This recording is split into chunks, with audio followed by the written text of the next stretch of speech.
Walking in a winter wonderland. Hello, friends. Welcome back to a beautiful winter landscape here in upstate New York. It's a cold, windy, snowy day, perfect for snuggling up by the fire and celebrating the end of to-do season. Please join me with a cup of your favorite hot beverage as I catch you up on our house projects for the last couple of months.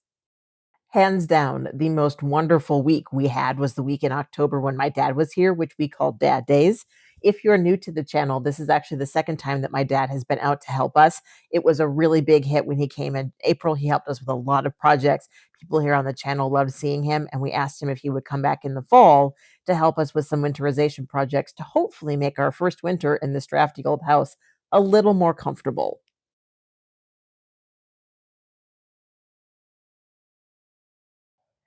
Dad arrived after dark last night, so this is his first chance to see the property. Unfortunately, he's not here at the moment because Peter cut himself chopping kindling this morning, and he's gone off to urgent care with Dad to make sure that all is well. But he did, before he left, manage to finish the first project of the day. The problem with this door frame, as I think I've explained previously, is that it's not the extension is not square and it's not a normal size door. It's too fat and too wide to just go to the store and buy a door off the shelf.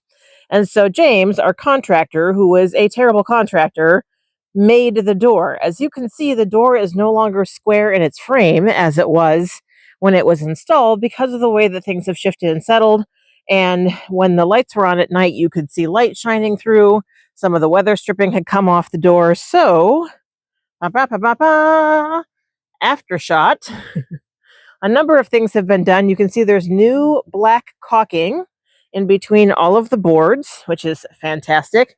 There's also new weather stripping to keep out the worst of the wind on both sides and on that bottom part of the door as well. And then Dad also moved this about, he said, I think a half inch up so that it's actually still in line with the bolt hole, and because it wasn't, because the things had settled.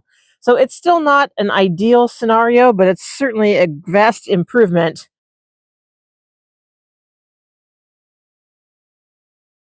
Having cleared the afternoon to work on projects with Dad, I decided to take advantage of the absolutely gorgeous weather and tackle a project that I meant to finish before Dad arrived, and that is de-taping all of these boxes that I have stolen from neighbors and kept from our own unpacking efforts. These are all going to go out in the yard, but they need to be de-taped because I don't want to be picking tape out of my yard, and they're all over the front of the porch, and I would very much like to get them de-taped and down in the basement so that our porch looks less like a disaster zone. It's a beautiful day to be sitting out here on the front step, getting a little bit of sun, feeling the breeze in my hair, listening to the rumble of trucks go by and farm equipment go by. Good times.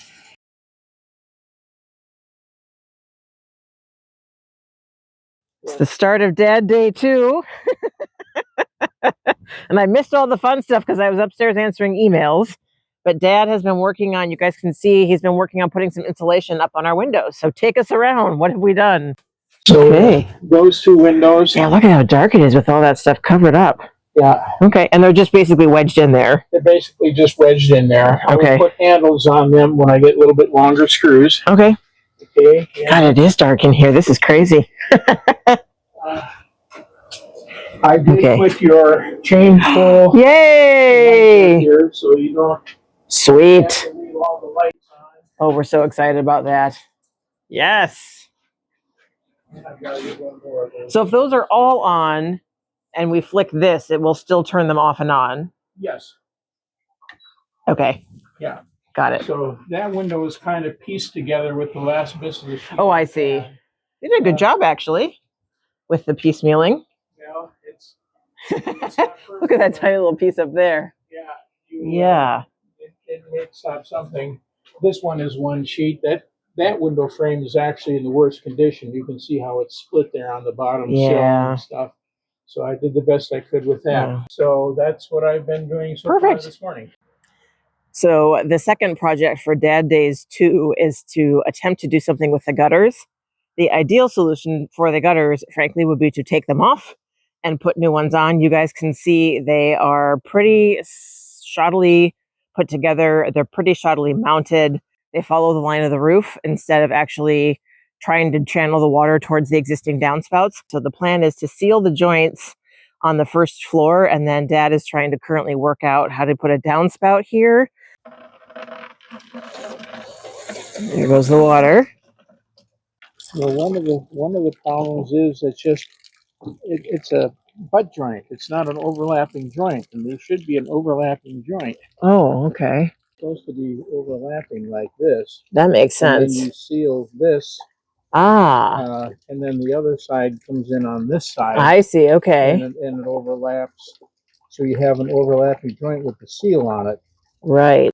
This is your gutter bracket. This piece goes against the house. This goes under the lip of the gutter, and then you put this screw in here, and then it goes into the house. So that's your gutter bracket that they used on this installation. This is your new downspout. Yes. The ends will slide in here, slide in here. To the corner on that side and to the long side on the other. Yep. Okay. And then we have the long tube over here, which I'll cut the length that goes on the outlet. Yes. And I bought these zinc plated. These are 8 by 1.5. Okay. And I will drill a very small hole to start them, and then these will be used to hold the vertical downspouts and the corners together. Excellent. Okay. And is it important that it be zincs because they don't react to water, or? Well, zinc will last longer without getting rusty. Excellent.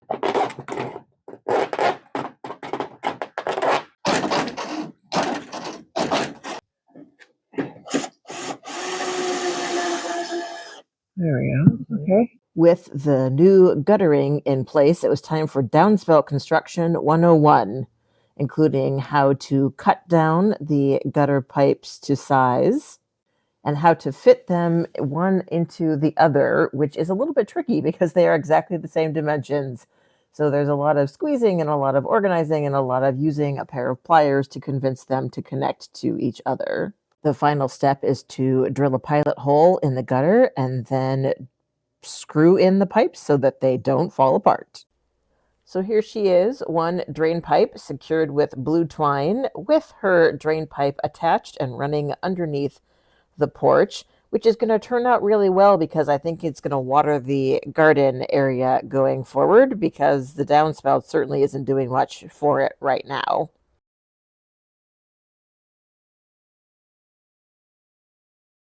So this is one of the other Dad Days projects, and this will be, I believe, a tomorrow project, but we need to do some prep work. Those of you who've been following the channel for a while will remember this. It's a board that I found out in the woods when I was doing the trash pickup, and several of you said that it was originally a hat or a coat rack, and that is what we intend to do with it again. However, as you can see, it's missing its pegs. And so one of the things that Dad was looking for on his trip today to the hardware store was what are called shaker pegs, which are those really nice wooden pegs that would fit in these holes. Now, they didn't have any. So what he got was a wooden dowel. It's a 48-inch, 4-foot wooden dowel.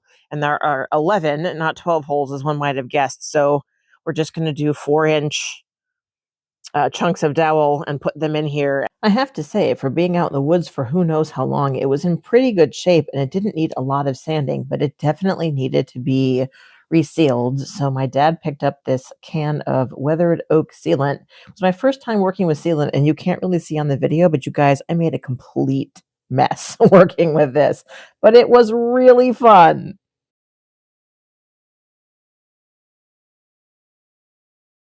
Day 3 of Dad Days. I just came outside to see what's been going on after my morning getting work done, and I see some significant improvements. So this is the board that I stained last night. It lightened up quite a bit overnight, and I see that the dowels have been cut and placed in their respective holes, and this is the closer to the house firewood rack. You're like an elf, Dad. I come out and Christmas has arrived. Something half this size is what Dad and I had thought it would look like originally. So what he's going to do is he's going to take the end off the extension here and move it over.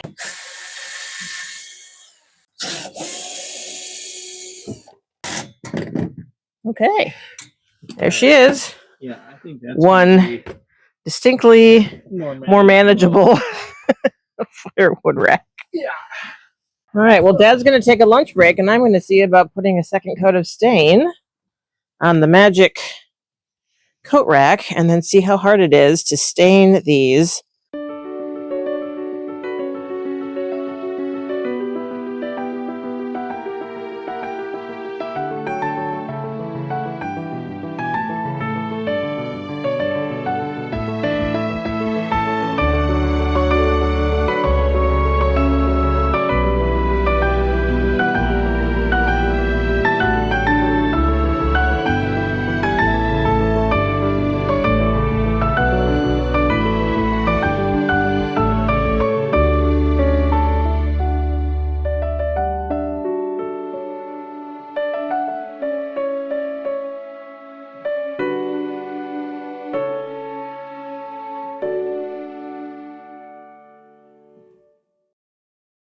So while we were waiting for the stain to dry, Dad decided to finish up the gutter project by checking the joints. The joints along the front side of the house near where we put the downspout were fine, but the joints on this side needed a little bit of resecuring and quite a lot of recaulking. I want to say thank you to Scott for loaning us the ladder that you see Dad up on.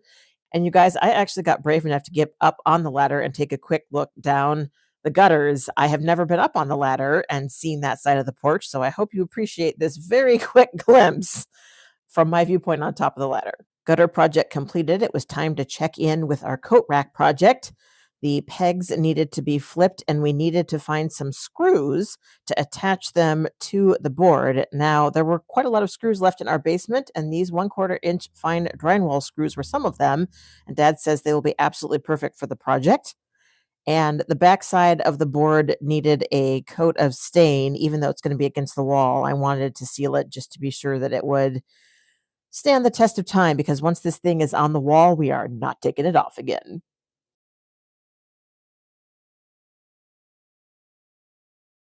Having finished the gutters and needing to wait for the stain to dry, we decided to tackle a bonus project, which was actually on my November to do list, which is putting together a compost bin. Now, a friend of mine sourced these 4 pallets from a local winery, and Dad and I have here dragged them into place. I was pretty surprised to find that these pallets are actually made of hardwood. Most pallets I'm familiar with are soft pine, but these were very chunky, which is super exciting.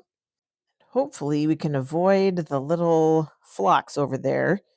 I don't know if you guys remember, but I planted this whole area out this summer with phlox, and we only have a few that have just germinated in the last couple of months, but they are really quite fabulous, and I love them. So hopefully they'll stick around for a little while longer yet until the frost kills them off. Buoyed by our success by finding those drywall screws earlier for the pegs, we redescended the basement, looking through the screw collection for screws that would hold these chunky pallets together. Our original supposition was that we would need these really long screws, but as it turned out, they were too long for what we needed, and instead we went with a much shorter screw.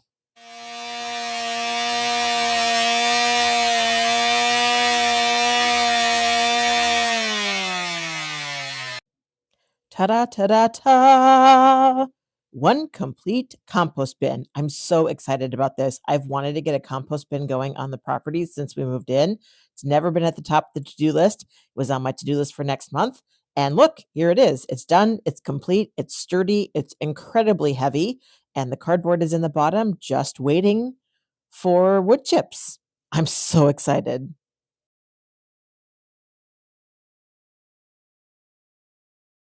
Good morning, friends. It is the last dad days, and the project for today is to get the coat rack up. I forgot to put the final coat on before we went to dinner, and I remembered just before I went to bed. So at 10 o'clock last night, I was out here, but I put the second and final coat on the back so it matches the front, and I put a second coat on the pegs as well. Come on. Yeah, see, those would be nice and recessed. Oh, perfect. Yeah. Yeah, see, this wood is soft enough I can start the screw by hand. That makes sense. If it was a harder wood, it would be more difficult.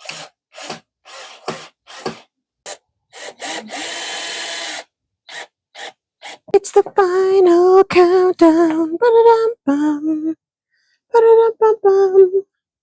So out of the 11, there was one that had a wonky non-flat base. So Dad's going to do a quick touch-up, see if we can get it a little bit more flat so that it sticks out at a 90-degree angle as opposed to a wonky degree angle. And yes, a wonky degree angle is a very technical term. I just made it up.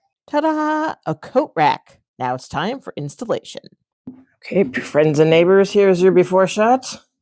The cleaned out hallway, the coat rackless wall, the DIY, oh my gosh, we don't have enough light. Oh wait, we have a portable light. Where can I hang it? Lighting style. We're ready. The board already has 7 holes drilled in the bottom. So the first step is to sink these really cool screw shafts into the wall at the same distances as those holes. I'm sure there's a technical name for these. I forgot to ask Dad what they are, but they're basically, I think they're like drywall countersinks. You put the shaft in and it has these little arms that open and brace against the wall, and then you can just put the screw in or out of the shaft as many times as you want, and the shaft is embedded in the wall. It is super cool. So we held the coat rack up to the wall and we marked where all 7 of the holes were, and now we are pulling out the screws from all 7 of those shafts. So we were going to put a 7th one here because there is a 7th hole, but when Dad drilled the hole for the sink, it bounced off of something in the middle of the wall, and we have no idea what that something is, so we're just going to leave it because I don't want to break anything else in this house.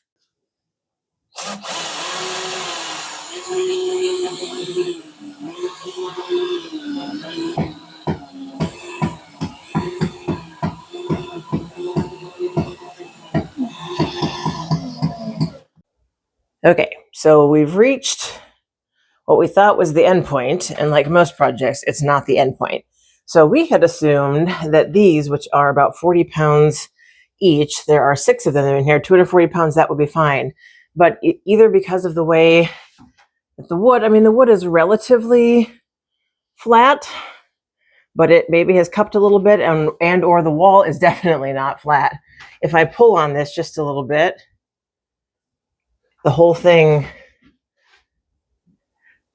moves a lot more than Dad and I would be comfortable with. What it feels like it needs is another screw like there, and there on the top to just kind of anchor it in place. But the challenge is that we don't know where the studs are in this wall, and we have a stud finder. However, the stud finder requires a 9-volt battery, which we do not have. So Dad is taking yet another run down to the convenience store.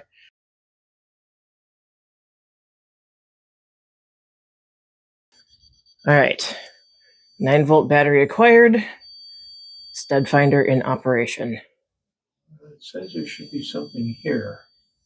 Okay. Please be a stud.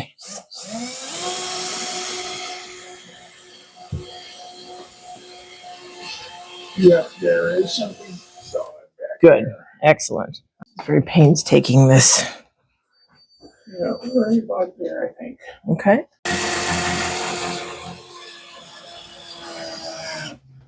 Ta-ta-ta-ta-ta-ta-ta-ta, a coat rack.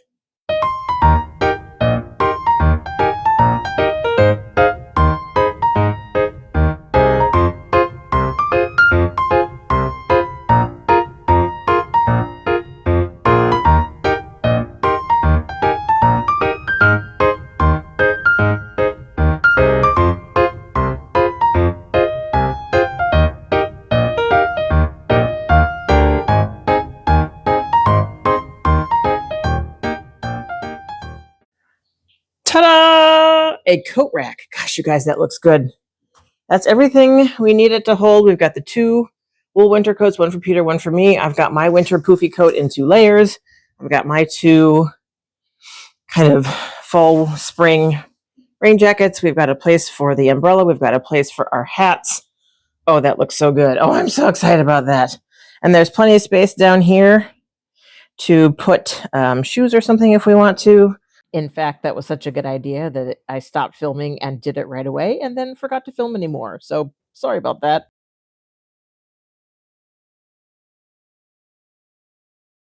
One of our stretch goals for while Dad was here was to see if he could do some tree trimming for us in this area that we call the Nice Egg Glen. Now, we only have a few hours left of this last afternoon with Dad, so I don't think we're going to be able to get to all of it. But what we would very much like to do is trim at least the tree that you see on the left there because it is vastly overgrown and in danger of falling on the power line. Unfortunately, I now need to zip off to work, so I will have to catch up with you all on this project when I get back.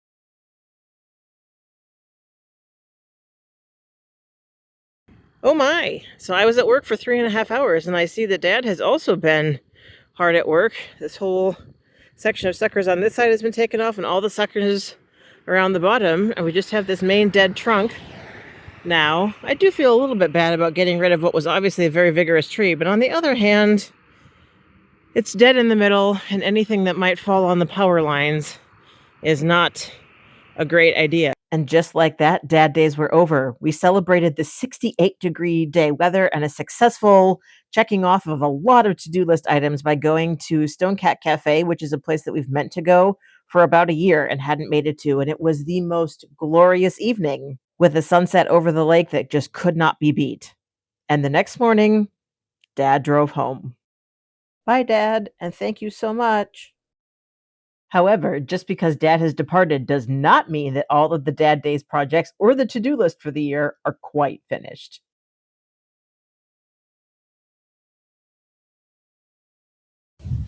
Well, hello, friends. Welcome back to Dad Days, the epilogue.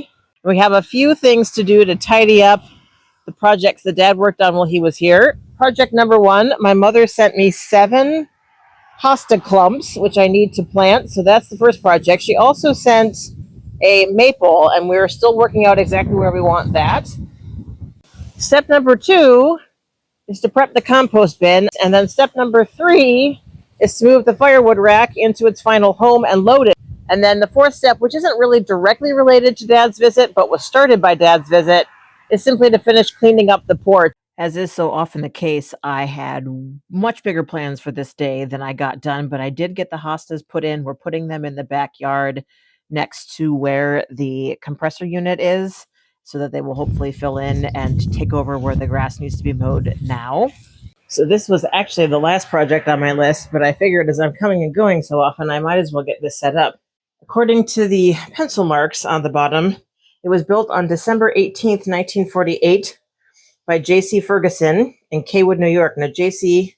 is Jim C. Ferguson. He's the original Ferguson who bought the house from Celia Porter in 1945 and lived here until 1980. So it's just been on its side to save space. But we've got so much kind of miscellaneous stuff that you would normally put in a garden shed. We don't have a garden shed. So I thought, well, I'll flip this back down the way it ought to have been, and we can have it for storage. And while I did get the fire rack in place and clean up the porch, it was another 6 days before we filled that firewood rack.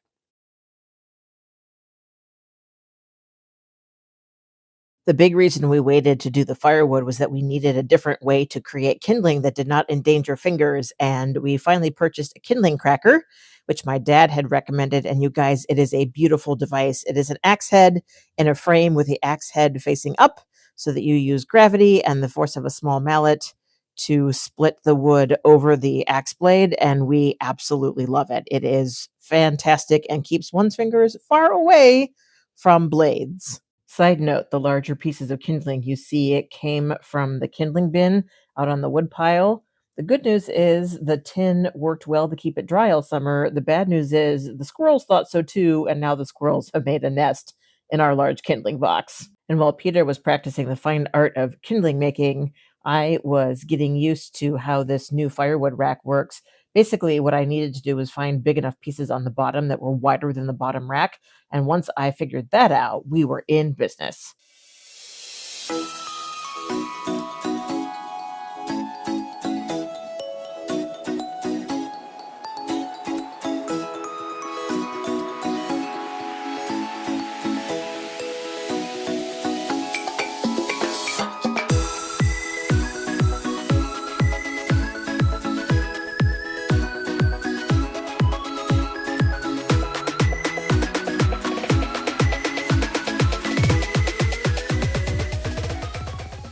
Ta-da! You guys, this feels so satisfying. I absolutely love it, and I'm really looking forward to using it. Onward to the compost pile.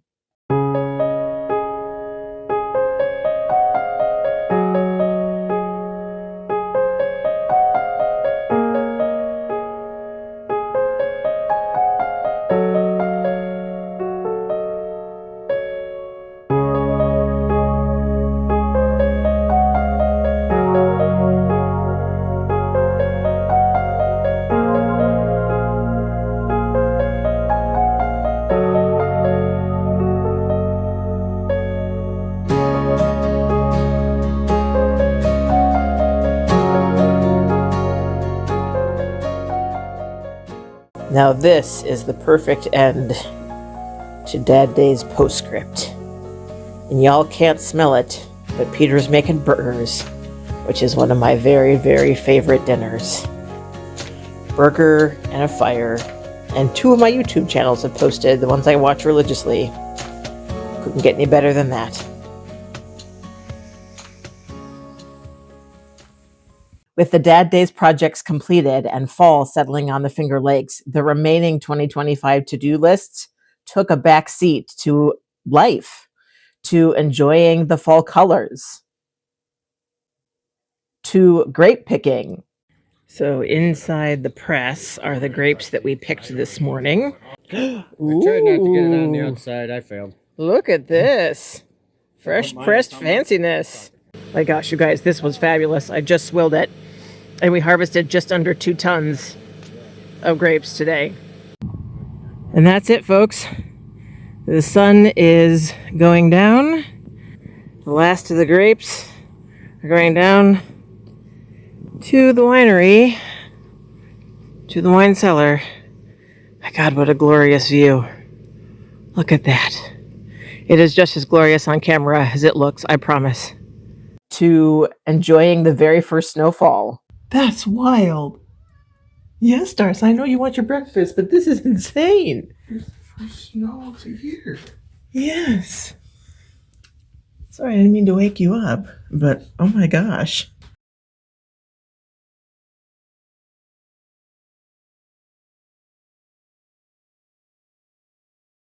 There were experiments with the air fryer, including a set of air fryer donuts,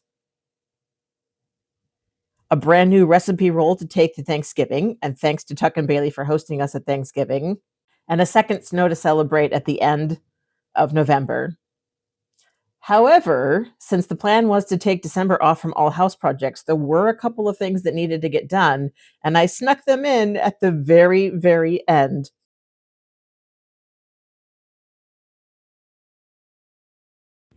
The great garden turnover for 2026 is underway. I have taken out all of my brick, I'm not sure what you call them, mounds, I guess, that I was trying to build my pumpkins in, and now I'm laying cardboard. It's quite a large area. I can't believe how quickly that giant pile of cardboard that was up to here-ish disappeared. What you're looking at, ladies and gentlemen, is the 2026 Four Sisters Garden. So it has been cleaned up for the season, cardboard laid. That was literally every last scrap of cardboard I had stored in the basement. I have a few boxes left on the porch for other mulching purposes. The plan is to dump a whole buttload of compost over this bad boy. And then we're going to plant corn, beans and peas, cucumbers and pumpkins, and sunflowers here next year. And speaking of planting, the very last thing I needed to do was get my garlic in the ground, and I dragged my feet the whole month of November. And you guys, I literally planted it on December 1st before it snowed like 2 inches.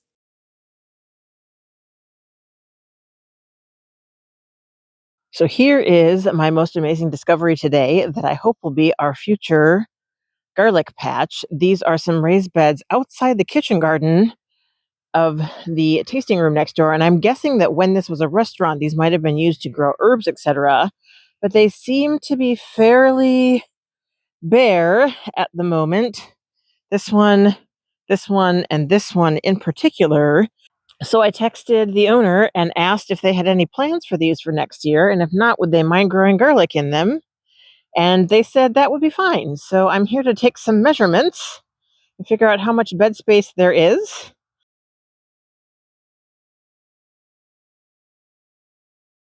Elephant garlic bed, also known as bed 4. There's only 7 cloves of elephant garlic, which is great because that's a single row. So it's 4 inches in from the top, 8-inch spacing between, 6 inches from each side. Okay, this is the other bed. There are 3 rows of regular garlic in here, 10 in each row, and I only have 1 of my heads left, and I have this whole bed back here. So I need to go in for a meeting in 8 minutes. I need to change, put a log on, and sit down and warm up from the computer. I would like to get another layer of mulch on this, but that may have to wait. That one is all mulched and done. And yeah, we may decide to plant more garlic in here later, or I might use that bed for something else in the spring.